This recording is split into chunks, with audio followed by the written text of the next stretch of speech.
From today, this house is mine. You better think about what you're going to do next," he said, looking down on me with a smile. My husband stood there, arms wide open, swaying happily as if he was about to twirl, surveying the spacious interior. We were in my family home. My dad was a wealthy man, and he also had a strong attachment to his home. The house he built and cherished is valued at $3 million. He left this beloved home to me before he passed away and ascended to heaven. And now my husband claims it as his own. Could it be that he thinks a wife's inheritance automatically becomes his?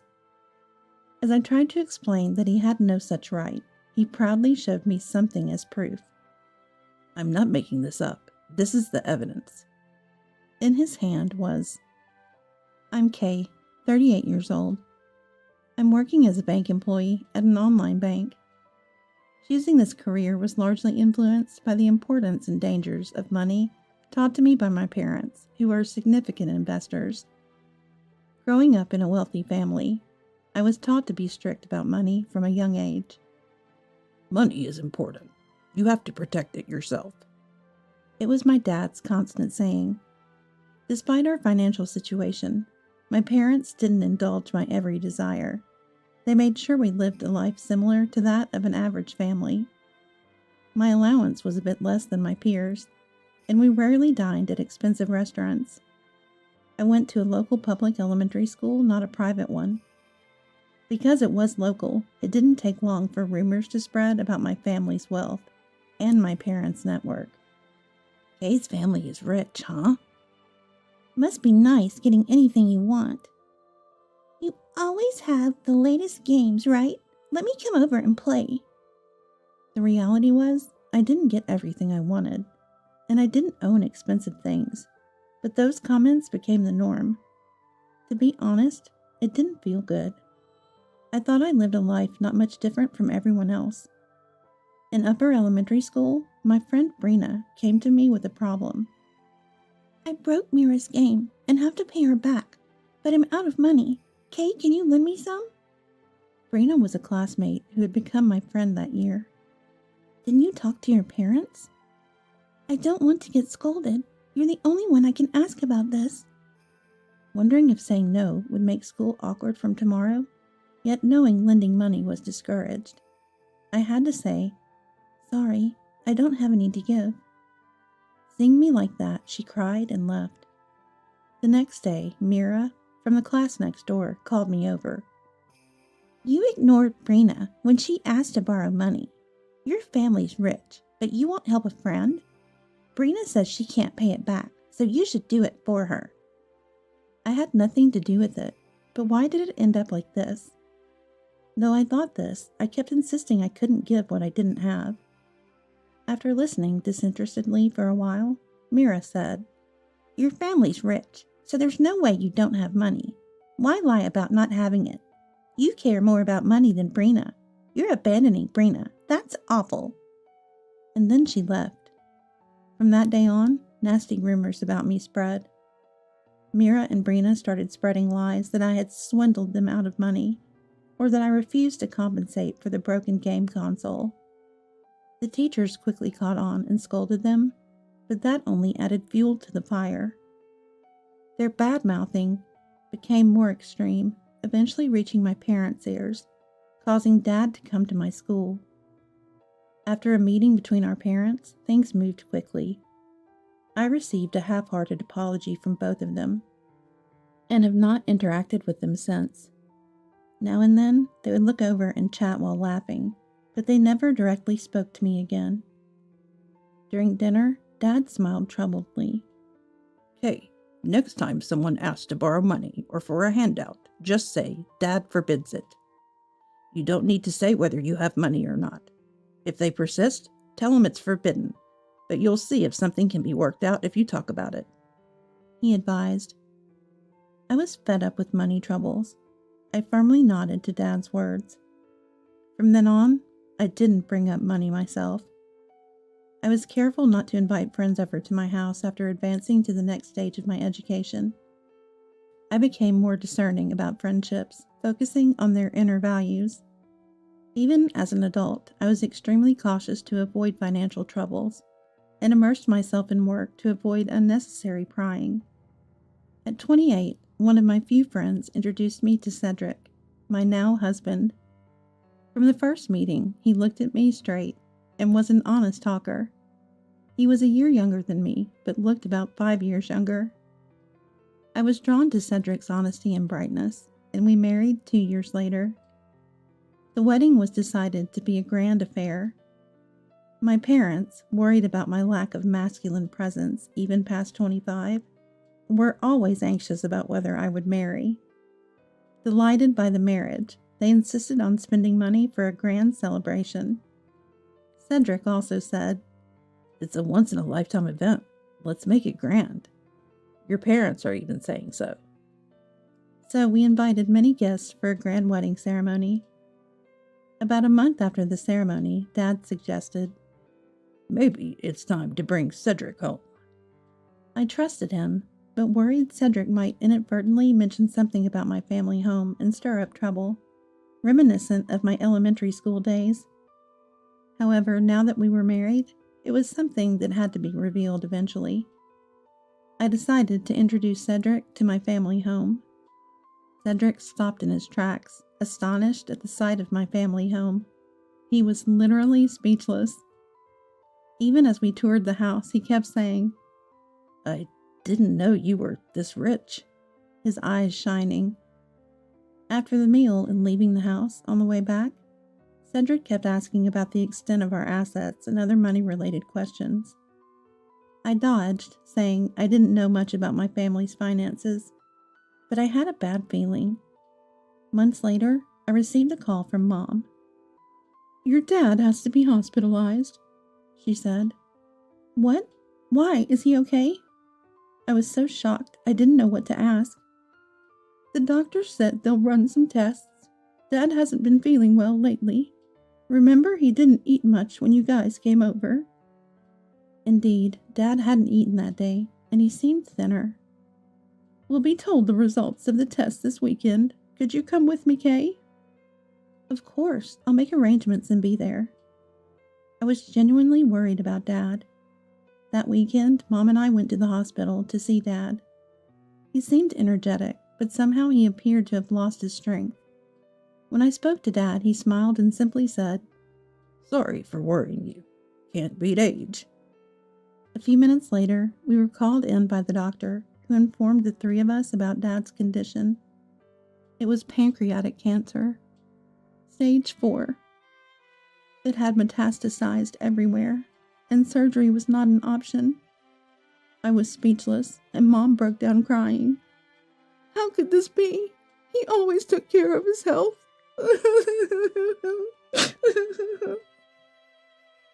Dad listened in silence. The pancreas is hidden behind other organs, making it hard to detect, and often diagnosis comes too late.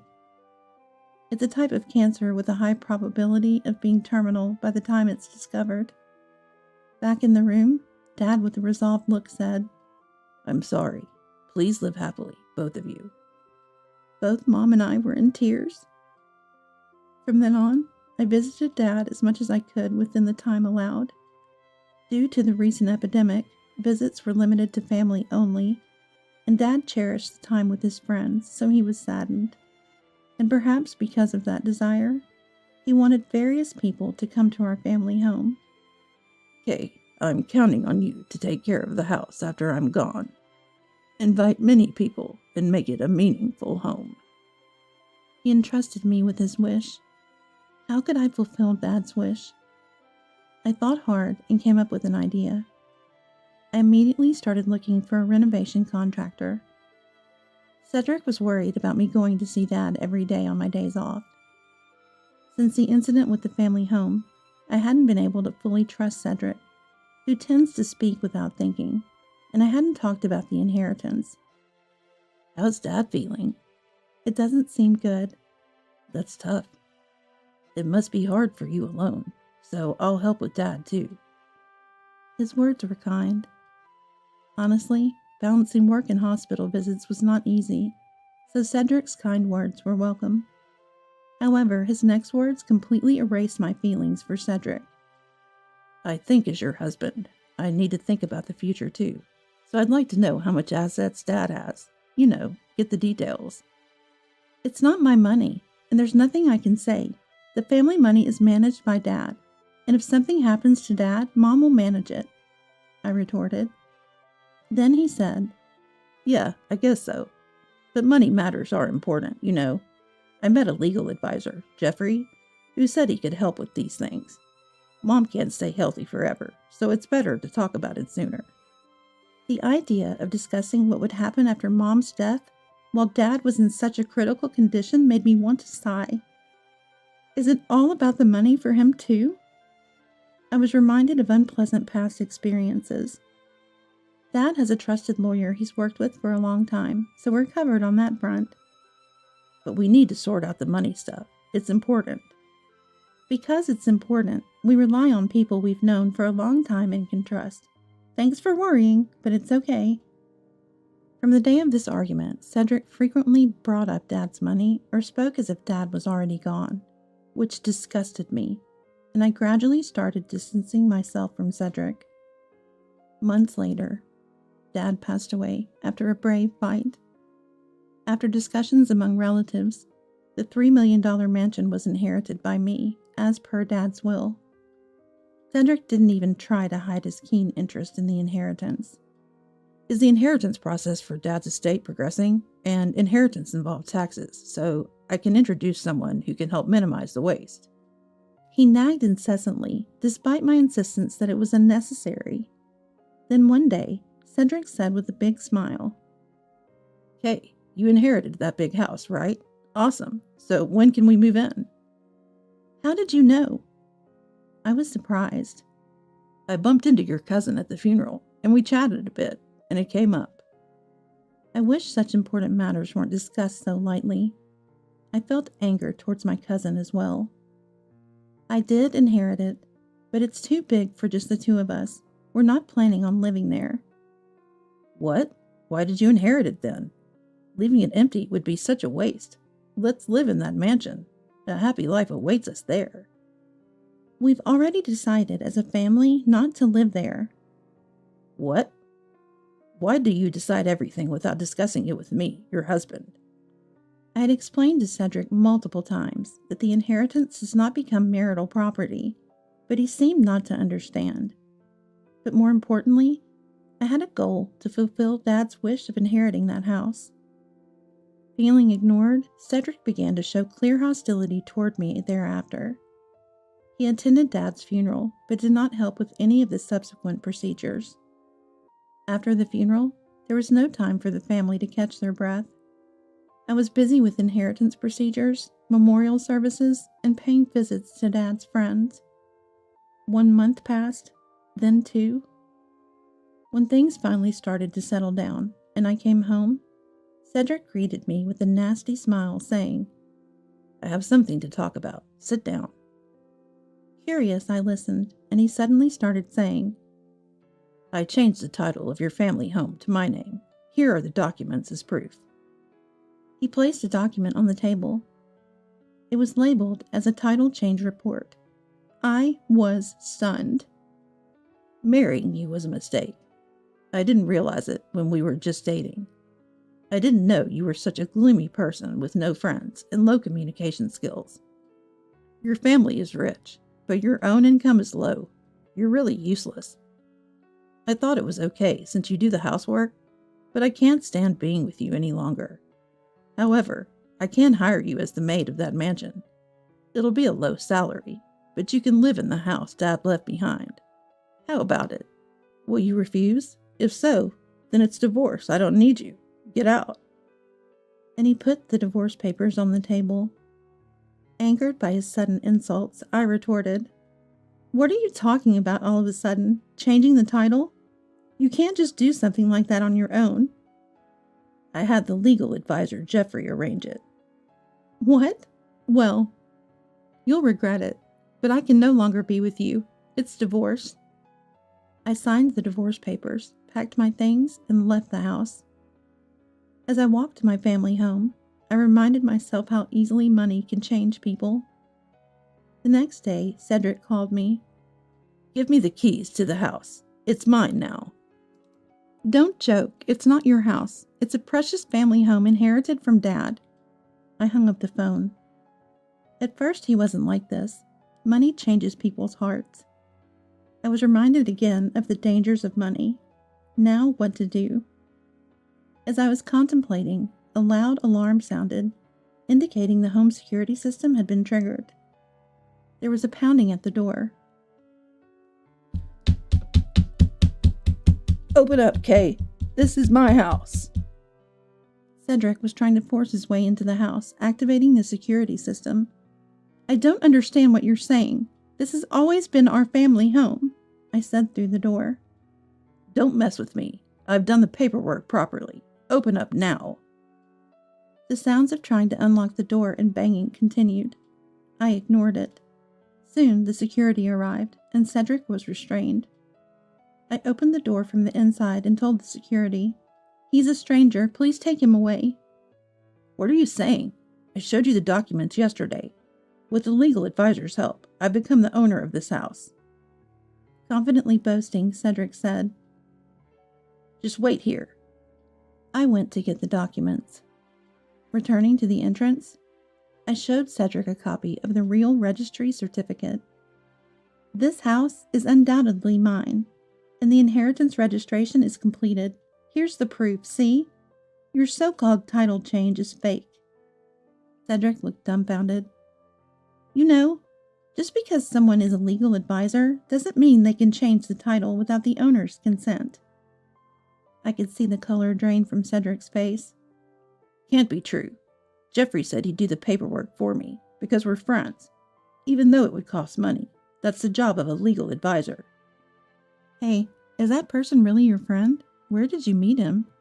I couldn't help but ask.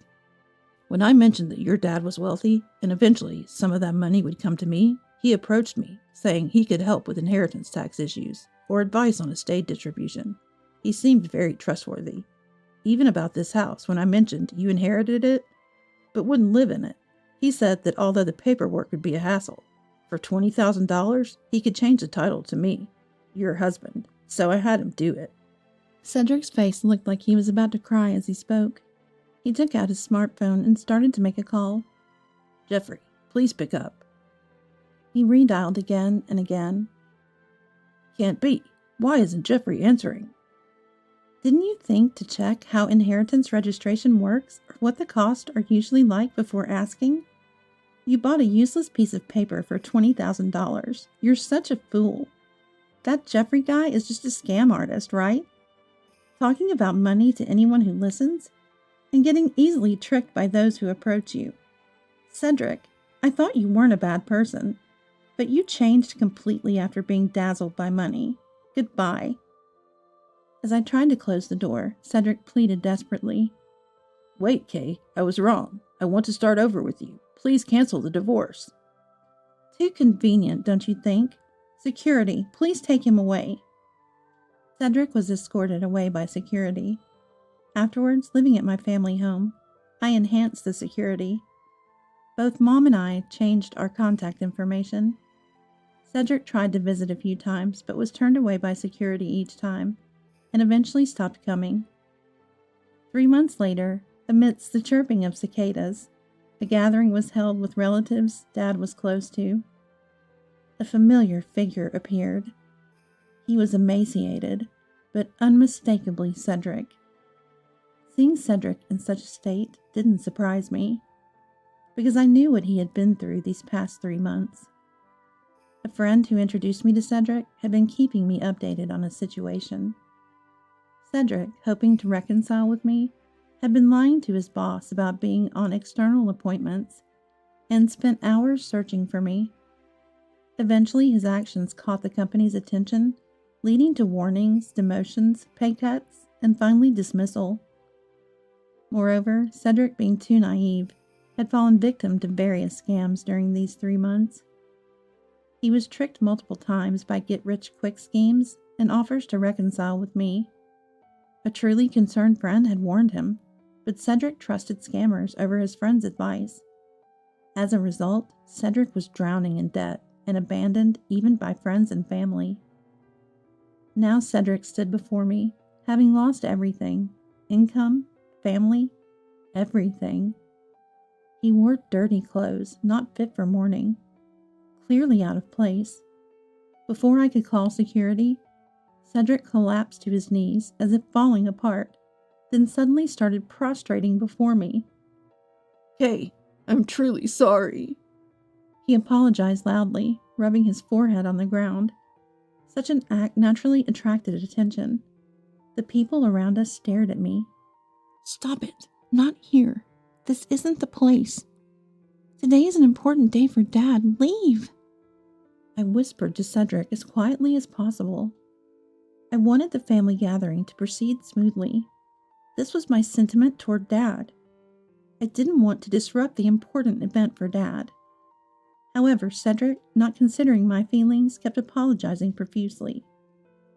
"I really regret everything. I'm begging you, help me. You're all I have left." He cried out, starting to sob loudly. His loud disturbance was undeniable, and soon, the relatives who had been watching came over. "What's happening? Are you okay? Did Kay do something? What is this man doing?" Voices of various kinds could be heard from the crowd. I didn't like it. If things continued this way, the attention at today's event would shift from Dad to me. "Enough is enough." I raised my voice. "This gathering of relatives is being ruined. How long do you plan to bother me? I don't want anything to do with you ever again. Security, please help. He's a stalker." Security rushed over and lifted Cedric by his sides. "Kay! Kay!"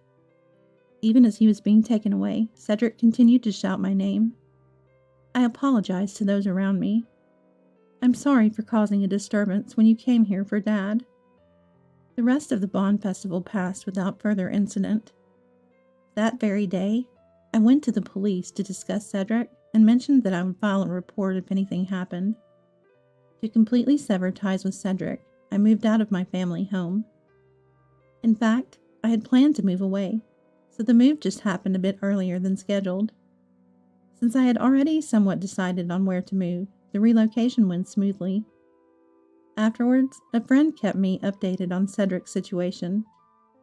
Apparently, Cedric continued to visit my family home, but was seen crying after seeing the renovated state of the house.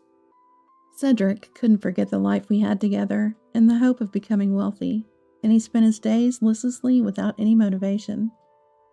Then by chance, he saw a news program featuring Jeffrey. It turned out that the legal advisor Jeffrey, who had deceived him, was arrested for another fraud case. Realizing that those who do wrong eventually face punishment, Cedric managed to find some solace, and has since earnestly been job hunting, finally landing a fulfilling job. As for me, after Dad told me in the hospital to invite various people and make the house meaningful, I meticulously planned to turn our family home into a rental villa. I had selected a renovation contractor early on and had a clear direction so everything proceeded smoothly. Now the mansion that was once our family home has been transformed into a rental villa, which I manage with Mom. The last time Cedric saw the family home, it had already become a rental villa. The operation of the rental villa, with its good location and large garden, is going very well, and I have more opportunities to talk with Mom, making my days very fulfilling. Dad, this was the right choice, wasn't it? Every time we have guests, I talk to Dad in heaven. I'm glad I could fulfill Dad's wish.